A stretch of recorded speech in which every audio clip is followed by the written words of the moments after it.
Христос се роди, на вистина се роди. Вака на Божик се поздравуваат православните христијани.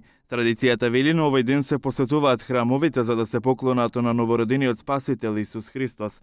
Отец Бобан за 1 вели дека верниците на Божик ја изразуваат побожноста. Сака да ја изрази својата побожност, својата вера во Бога, сака да ја принеси, да ја вознесе својата молитва и да учествува во она кое што значи и е во контекст на општиот домостор или општата промисла Божја за човекот.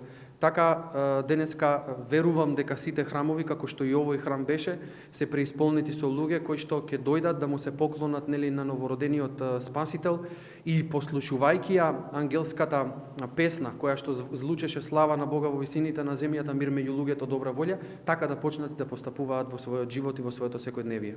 Рождество Христово или Божик се дочека вечерта на Бадник со постна трпеза, а од денеска православните христијани се омрсуваат, откако заврши 40-дневниот пост. Но препораките на Македонската православна црква се ако новата година се дочекува на 31 декември кон 1 јануари, да има постна трпеза или мрсна на 13 кон 14 јануари, но да нема многу алкохол. Секој кој што сака, да учествува во некоја веселба, може тоа да го направи со своите пријатели, со своите блиски 13 спрема 14 јануари, кога веќе не трае постот, но и тогаш да го прави со достоинство, односно да го прави онака како што доликува на човек кој се труди да ги здобие добродетелите, односно моралните и етички принципи.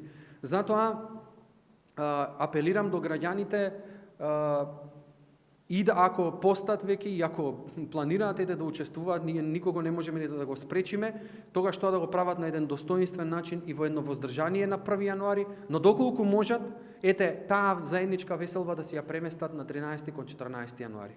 Божик е вториот поред најголем христијански празник, на радоста, денот кога се слави Бога и населението се радува на спасоносниот настан.